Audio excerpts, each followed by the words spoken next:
그때에 발라단의 아들 바벨론의 왕 무로닥 발라단이 히스기야가 병들었다가 나았다 함을 듣고 히스기야에게 글과 예물을 보낸지라.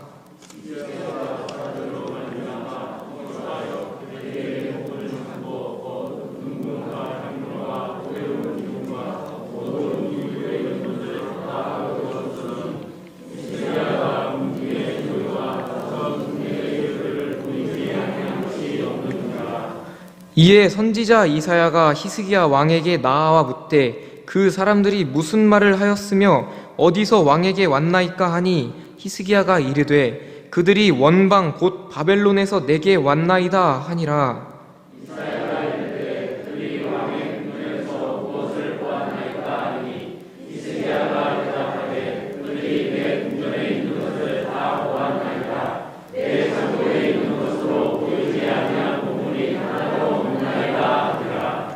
이사야가 히스기야에게 이르되 왕은 만군의 여호와의 말씀을 들으소서.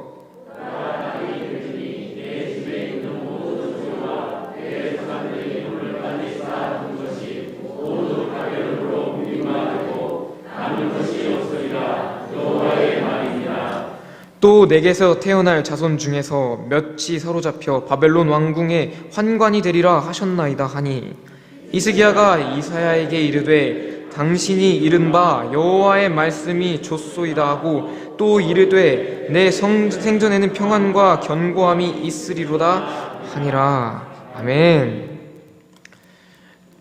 오늘의 설교 제목을 기도와 기대 그리고 기다림으로 정했습니다. 먼저 하나 질문을 하면서 시작하고 싶어요. 하나님은 그분의 계획을 어떻게 이뤄가실까요? 사실 이 질문의 답은 우리가 할 수 없습니다. 왜냐하면 하나님이 어떻게 이뤄가시는지 알지 못할 뿐더러 하나님이 이루시고자 하는 것이 무엇인지도 우리는 다 알 수 없기 때문입니다. 그래서 이 질문에 대답할 수가 없죠. 그러나 성경을 보면 하나님이 어떻게 일하시는가 살펴볼 수는 있습니다. 하나님은 처음부터 끝까지 말씀으로 사역하십니다. 창세기에는 말씀으로 세상을 창조하셨고 사람들과 나라와 국가, 개인 혹은 어떠한 집단들을 말씀으로 부르사 그들에게 사명을 주십니다. 그들이 인지하든 인지하지 못하든 하나님께서는 그들에게 사명을 주시고 그들을 통하여 하나님은 하나님의 계획을 이루어 가십니다. 그리고 하나님이 그 부르심에는 실패가 없으시고 후회도 없으시며 우연도 아니고 그 안에는 언제나 가장 선한 하나님의 뜻이 담겨 있습니다. 그리고 분명한 목적을 가지고 있어요. 그럼 하나님은 우리를 왜 만드셨냐는 질문을 가질 수 있습니다. 하나님은 우리를 왜 만드셨을까요? 이 질문에 대해서 웨스트민스터 소요리 문답에서는 이렇게 대답합니다. 인간의 제일된 목적은 하나님을 영화롭게 하고 그를 영원히 즐거워하는 것이다. 로마서 11장 36절의 말씀을 근거로 이렇게 말하고 있습니다. 하나님을 영화롭게 하는 것, 모든 것이 주로부터 나왔고 모든 것이 주로 말미암았고 결국에 모든 것이 주로 돌아가니 모든 영광은 하나님께 있고 하나님께 돌려야 하는 것이다. 그리고 하나님께 영광 돌리는 이 삶을 살아가는데 우리가 이 삶을 즐거이 살아가는 것이 하나님이 우리를 만드신 목적이고 이유이다 라고 웨스트민스터는 성경을 기반으로 대답을 하고 있습니다. 하나님이 부르실 때 언제나 그 목적을 가지고 있다고 했습니다. 천지를 창조하셨을 때도 그 목적이 있었어요. 하나님이 빛이 있으라 부르시니 빛이 나타났습니다. 그리고 그 빛을 낮이라고 부르시니 그 빛이 낮이 되어서 그 역할을 다했습니다. 어둠을 밤이라 부르시고 궁창을 하늘이라 부르시고 묻을 땅이라 부르시고 물을 바다라고 부르셨고 각 자연 만물에 있는 것들을 부르시니 그 안에는 가장 선한 뜻이 있었고 각 만물이 그 뜻에 합당한 일을 하자 어떠해야 했는가? 하나님이 보시기에 아름다웠다. 그 아름다운 상태에 하나님이 사람을 더 만드셨어요. 왜요? 하나님을 영화롭게 하고 그 영화로운 삶을 즐거이 살아가게 하기 위해서. 그러나 여러분들이 아시다시피 한 사람, 아담이라는 한 사람으로 인해서 우리 안에 악이 들어왔습니다. 아담이 하나님이 먹지 말라 한 선과 악을 알게 하는 열매를 먹었습니다.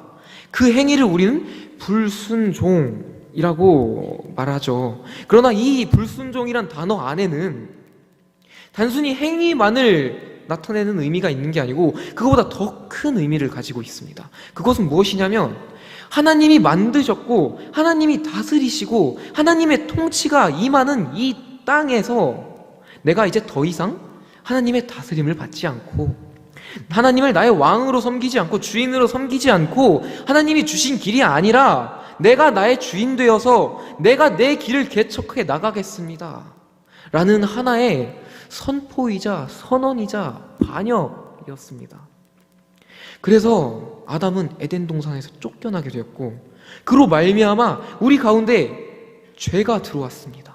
그리고 그 죄의 대가로 우리는 죽음에 처하게 되었어요. 그래서 이 죽음은 그 어떤 것도 그 누구도 피해갈 수 없으며 죽음은 우리의 주인이자 왕 노릇을 하게 되었습니다. 우리는 죽음의 종이 되었어요. 그러나 하나님이 그런 우리를 너무 사랑하셔서 예수님을 보내셨습니다. 예수님이 죽기까지 순종하셔서 십자가에 달려 돌아가시고 그 피의 값으로 우리를 다시 사셨습니다. 그래서 우리는 한 사람으로 말미암아 모두가 죽게 되었지만 또 한 사람으로 말미암아 우리가 다시 자격을 얻게 되고 자격 없는 우리를 하나님이 의롭다 칭하게 되었습니다. 하나님이 우리를 의롭다 칭하게 해주셨어요. 의롭다고 해주셨어요. 그럼 이제 우리가 의롭다고 칭함을 받는 삶을 살아야 하는데 어떻게 살아야 하는가? 우리 히스기야의 인생을 한번 살펴보면서 그 길을 한번 찾아보려고 해요. 히스기야는 아버지 아하스를 이어서 남유다의 제13대 왕이 됩니다. 그리고 히스기야는 아버지 아하스와는 완전히 다른 삶을 산 왕이에요. 성경이 아하스를 평가하기를 이렇게 평가합니다. 그는 자기 조상 다윗과는 달리 주 하나님께서 보시기에 올바른 일을 행하지 않았다. 아하스는요, 이방 민족들의 혐오스러운 우상 숭배를 본받았고요, 심지어 자기 자녀를 불에 태우는 제사를 드린 왕입니다. 그래서 하나님이 보시기에 악한 왕이었다는 평가를 받아요. 그러나 반면에 히스기야는 어떤 평가를 받느냐? 히스기야는 자기 조상 다윗을 본받아 주께서 보시기에 올바른 일을 행했다고 성경은 평가합니다. 히스기야는 산당을 허물고 바알의 돌기둥을 깨뜨리고 아세라 목상을 찍어버리고 심지어 모세가 만든 그 놋뱀이 당시 이스라엘 백성에게 우상이 되자 그 놋뱀을 과감하게 없애버렸습니다. 그리고 아버지 아하스가 섬겼던, 믿고 의지했던 그 당시 이스라엘 근방의 가장 강국이었던 아수르에게 더 이상 복종하지 않았습니다. 이런 히스기야의 정책은 가장 강한 아수르라는 나라의 침공을 견뎌야만 하는 엄청난 결단이었습니다. 각오를 해야 되는 결단이었어요. 그리고 그 일이 실제로 일어났습니다. 이스라엘이 남유다가 아수르를 섬기다가 더 이상 섬기지 않자 아수르의 왕 사네립은 군사를 보냅니다. 군사를 보내서 남유다로 들어오게 됩니다. 히스기야는 그렇게 하나님의 뜻을 따라서 하나님의 열심으로 산 사람인데 당장 눈앞에 아수르라는 내 힘으로는 도저히 이길 수 없는 어려움이 찾아오자 어떤 선택을 하느냐? 타협을 하기 시작합니다. 히스기야는 아수르 왕에게 가서 내가 은과 금을 바칠 테니 제발 군대를 물려주십시오. 이렇게 타협을 시도합니다. 그 결과 그 궁정과 나라에 있던 금과 은이 아수르로 다 빼앗기게 되었어요. 당장의 히스기야는 눈앞의 어려움을 해결한 것처럼 보입니다. 그러나 그 대가는 너무 컸습니다. 그리고 그 위험이, 어려움이 없어지는 것도 아니었어요. 얼마 지나지 않아 또다시 군대가 쳐들어옵니다. 이번엔 더 위험한 상황에 처하게 돼요. 예루살렘 성으로 들어오는 물줄기를 막히게 됩니다. 더 어려운 상황에 처하자 이제 히스기야는 가진 것도 없고 능력도 없으며 도저히 이 상황을 차고 나갈 길이 없으니 이제 히스기야의 태도가 바뀝니다. 어떻게 바뀌냐? 히스기야가 기도를 하기 시작합니다. 간절히 기도해요. 애타게 기도합니다. 이사야 선지자에 가서 부디 기도하여서, 하나님의 기도하여서 제발 우리를 구해달라고 기도해 주십시오. 그리고 기도합니다. 그리고 히스기야의 기도를 하나님이 들으세요. 그리고 하나님이 히스기야에 응답하십니다. 내가 너의 기도를 들었고 내가 너의 눈앞에 놓인 어려움을 내가 해결해 주겠다. 그 응답이 있은 후 그날 밤에 하나님의 천사가 아수르 군대에게 가서 그 진영에 가서 군대를 치시는데 그날 죽은 전사만 18만 5천이었다고 기록합니다. 아수르의 왕 사네립이 자고 일어나니 사방이 시체가 돼 있는 거예요. 그 강한 군대가 18만 5천이라는 인구가 죽게 돼요. 그날 밤에 죽었어요. 두려움에 떤 아수르 왕은 그 즉시 바로 니느웨로 도망갔다고 합니다. 히스기야가 처음부터 하나님께 기도하고 의지했다면 어땠을까요? 아마 은과 금을 빼앗기지 않고 대가를 치르지 않고 세상과 타협한 대가를 치르지 않고 주님의 능하신 팔로 구원을 받았을 것입니다. 그러나 히스기야는 하나님을 열심히 믿으려고 노력했으나 눈앞에 닥친 어려움을 이겨내지 못했어요. 왜? 의지하는 게 있었거든요. 해결할 수 있을 것 같았거든요. 그러나 그 문제는 해결되지 않았고 오히려 그냥 가진 것만 빼앗긴 상황이 되었습니다. 그러나 가진 것도 없고 능력이 없고 오직 하나님을 의지하자, 기도하자 하나님이 그 일을 해결해 주셨습니다. 그리고 이 이야기를 들은 주변 나라들은 어땠을까요? 그 당시 가장 강했던 아수르를 물리친 남유다에게 조공을 바치기 시작합니다. 그래서 히스기야가 대가를 치르기 전에, 빼앗기기 전에 있었던 금은 보화보다 더 많아졌다고 합니다. 하나님께서 더 큰 축복을 보여주셨어요. 하나님께서 비록 실패하고 세상과 타협하려 했던 히스기야에게 그가 가졌던 것보다 더 많은 은혜를 부어주셨습니다. 그리고 하나님을 욕하고 모욕하고 협박했던 아수르의 왕은 어떻게 되었을까요? 하나님이 그냥 두시지 않으셨습니다. 하나님을 욕하고 협박하고 핍박한 대가는 죽음으로 치렀어야 됐습니다. 그것도 명예로운 죽음도 아니고 그들의 신에게 제사를 올리는 자리에서 자기 아들에게 칼에 맞아 죽습니다. 하나님은 하나님의 이름을 욕하는, 하나님의 자녀를 괴롭히는 자들을 결코 가만두지 않고 기억하시고 끝까지 추적하십니다. 그리고 그 대가를 치르게 하세요. 그러나 히스기야는 그것을 알 방도가 없죠. 알 수도 없죠. 심지어 그 일이 하나님이 하셨다고 우리는 알지만 히스기야는 정작 본인은 몰랐을 수도 있습니다. 알았을 수도 있고요. 중요한 건 이 히스기야의 다음 행동입니다. 이렇게 하나님의 큰 은혜를 본 히스기야에게 이번에는 피할 수 없는 어려움이 닥칩니다. 히스기야가 질병에 걸리게 돼요. 죽게 됩니다. 그러자 히스기야가 또다시 주님 앞에 나아가요. 주님, 내가 주님께 열심히 살았습니다. 살려주세요. 이 병을 고쳐주세요. 히스기야가 하나님이 히스기야의 기도에 응답하시고 15년을 더 살게 해주십니다. 병을 낫게 해주세요. 그 소식을 들은 바벨론 왕이 예물과 편지를 써서 보냅니다.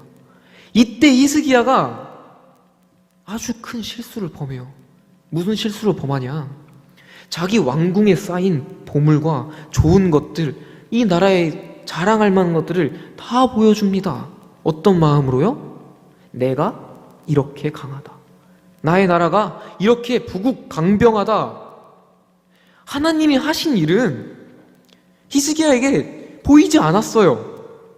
하나님한테 그 은혜를 받고도 하나님이 아수르를 물리쳐 주셨고 빼앗긴 것보다 더 큰 것으로 보답해 주셨고 도저히 이거는 방법이 없을 것 같은 질병에서 치료하셔서 생명을 연장해 주셨는데 그것들은 히스기야에게 보이지 않았어요.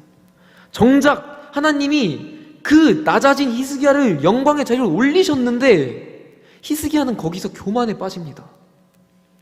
내가 한 것처럼, 내가 한 것 마냥 하나님의 영광을 아예 가려버려요. 그리고 그 영광을 나의 것으로 만들어버리는 잘못을 하게 됩니다. 이러한 잘못은 히스기야뿐만이 아닙니다.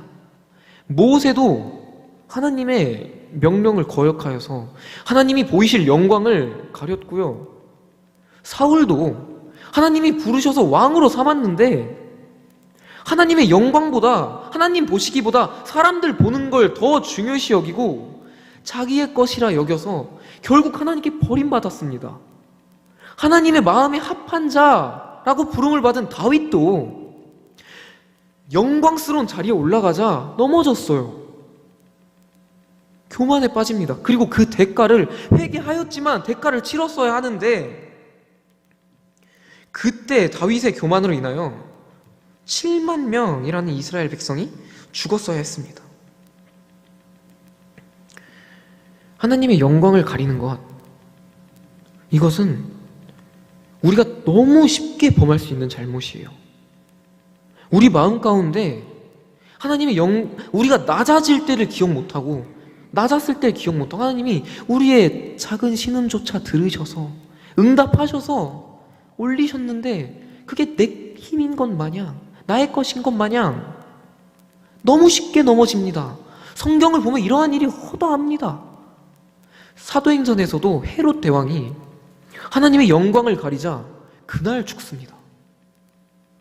이렇게 우리는 하나님의 영광을 가리는 것 매우 조심해야 하는 것이죠. 우리가 경계하고 또 경계해야 되는 것입니다. 그럼 우리가 이걸 어떻게 이겨낼 수 있느냐? 어떻게 넘어지지 않을 수 있느냐? 우리 예수님으로부터 배울 수 있습니다. 예수님이 우리를 위하여 이 땅에 오셔서 사역을 하시고 이 십자가에 달리기 직전의 시간으로 가보도록 해요. 이제 하나님이 잡혀가실 날이 며칠 안 남았어요. 예수님은 참 하나님이시라 앞으로 일어날 일들을 모두 알고 계셨습니다. 그러나 참 인간이시기에 너무 무서웠어요. 그 고통을 견딜 자신이 없었고 이 상황이 너무 무서웠습니다. 그래서 하나님께 기도해요. 하나님, 내 아버지여, 만일 할만하시거늘 이 잔을 내게서 지나게 하소서. 그러나 나의 원대로 하지 마옵시고 아버지의 원대로 하옵소서. 3번이나 이렇게 기도합니다. 어떻게 기도했을까요? 예수님이 무슨 마음으로 기도했을까요? 아주 처절하게 기도하셨어요. 어떻게요? 땀방울이 흐르는데 그게 핏방울처럼 보일 정도로 기도하셨습니다. 예수님은 참 하나님이라 그 상황을 타개하실 수 있으셨습니다. 자기를 잡으러 오는 자들을 물리실 수 있으셨고 충분히 그 십자가를 치지 않으실 능력도 있으셨어요. 모두 다 쓸어버리실 능력도 있었습니다. 그러나 그렇게 하지 않으셨어요. 왜요? 하나님의 뜻을 알았고 하나님이 하실 일을, 장차 보이실 일을 알아서 하나님을 믿고 의지해서 하나님께 기대하는 마음으로 그저 기도하기만 했습니다. 다른 것 한 게 아니고 그저 기도하며 나아갔습니다.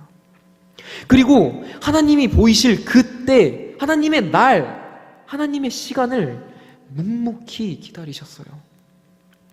우리가 이 예수님의 기도를 본받아서 기도를 한다면 우린 그 영광스러운 자리에 올라서 히스기야와 같은 잘못을 하지 않을 수 있습니다. 우리에게 지금 당장 주어진 아주 좋은 실천 가능한 것이 있죠. 내일부터 1층 리모델링, 1층 북카페 리모델링 공사가 들어갑니다. 주님의 성전을 짓는 일이에요. 아주 경건하고 주님의 뜻대로, 주님의 목적에 맞게 진행되어야 되는 일입니다. 그러나 우리가 기도하지 않으면 그 일이 우리 일이 되기 쉽습니다. 우리가 처음부터 주님이 하셔야 합니다. 주님의 능력을 보이셔야 합니다. 이 공사는 오로지 주님께 있으니 주님의 뜻대로 가장 선한 방법대로 진행이 되어야 합니다. 이렇게 기도하셔야 돼요. 예수님이 하셨던 것처럼 끈질기게 무엇을 바라며? 하나님이 이 공사를 통하여, 그리고 완성된 그 리모델링 북카페를 통하여 주님이 보이실 그 날을, 그 일을 기대하며, 우리는 무슨 일일지 모르지만 그 일을 기대하며 기도로 나아가셔야 됩니다. 물론 그 공사가 잘 진행되고 순조롭게 진행되는지 관리를 해야 합니다. 그러나 이 일은 몇몇 분들에게 주어진 일이지 우리 모두에게 주어진 일은 기도하는 일입니다. 그거 말고 우리가 할 일이 없어요. 유일한 길입니다. 유일한 일이에요. 이 공사에 두고 할 수 있는. 그리고 이 공사가 완성되었을 때 우리가 기도하지 않아도 잘 마무리될 수도 있습니다. 그러나 그게 중요한 게 아니에요. 잘 마무리되고 안 되고가 중요한 게 아니라 누구를 위해서, 누가 통치하였고 누가 순종했는지 주종 관계가 확실히 정해지는 것이 중요한 거지, 완성이 얼마나 잘 됐냐가 중요한 게 아니라는 것입니다. 그리고 완성이 되었을 때 당장에 아무런 변화가 없고 아무런 일도 일어나지 않을 수도 있습니다. 그러나 그 일은 주님께서 하실 일이지, 주님께서 계획하신, 주님이 원하시는 그 날에 일어날 일이지, 우리가 그 일을 기대하며 묵묵히 기다리는 일이 우리에게 주어진 일입니다. 기도하고 주님이 하실 일을 기대하고 그 날을 기다려야 합니다. 그러면 우리가 히스기야와 같은 잘못을 하지 않을 수 있고, 그 날에 우리가 온전히 그 영광을 다시 하나님께 올려드리는 우리의 목적대로 주님을 영화롭게 하고 그 일을 즐거워할 수 있습니다. 히스기야가 이 과정에서 또 하나 가장 크게 놓친 것 중에 하나는 다음 세대에 관심이 없었습니다. 히스기야는 정작 자신은 주님의 뜻을 따라, 주님의 인도하심을 따라 살고자 노력했는데 다음 세대는 관심이 없었어요. 그래서 이사야 선지자가 왕이여 잘못했습니다 라고 말을 했을 때, 당신의 말이 맞습니다. 그러나 내가 살아있을 동안에는 평안하니 그거면 됐습니다. 히스기야 이 다음 세대의 포기는 어떤 일이 일어났냐? 므낫세라는 왕이 등장합니다. 므낫세는 가장 악한 왕 중에 한 명이라고 또 평가받는 왕이에요. 히스기야가 했던 모든 일을 물거품으로 만듭니다. 우리가 기도하고 기대하고 기다림으로 주님의 영광의 자리에 올랐을 때 영광을 돌리는 삶을 살았다 할지라도 이것을 다음 세대에 물려주지 않으면 그 다음 세대에는 무슨 일이 일어날지 우리는 모릅니다. 반드시 무너지겠죠. 그래서 우리는 기도하고 기대하고 기다림으로 우리가 실천하고 이것을 다음 세대에게 가르쳐야 합니다. 학생의 본분은 공부하는 것이라 해서 우리가 집에서 아이들에게 공부하라고는 많이 시키는데 왜 그리스도인으로서 해야 할 일, 우리의 본분은 가르치지 않았을까요?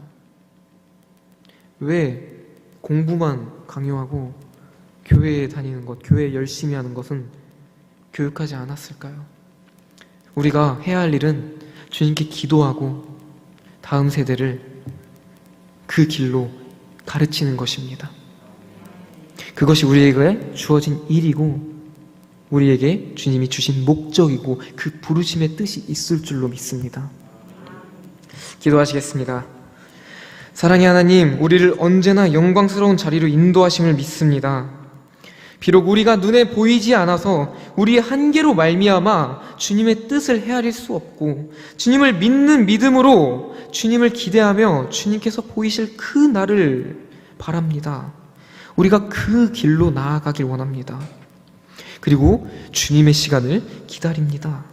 그 시간 가운데 지쳐 쓰러지지 않게 붙들어 주시고, 우리가 그 자리에 섰을 때 오직 하나님께 영광을 올려드리는 참된 주의 종이 되길 소망합니다. 언제나 우리를 지키시는 주님, 우리의 길이 되시고 빛 되신 주님을 따라 삽니다. 우리를 지키시고 한 마음 한 뜻으로 나아가게 하시고, 한 마음 한 뜻으로 기도하게 하시고, 1층 북카페 리모델링을 온전히 주님의 뜻대로 이루어 주시옵소서. 만물을 만드시고 주관하신 하나님께 예수님의 이름으로 기도드렸습니다. 아멘.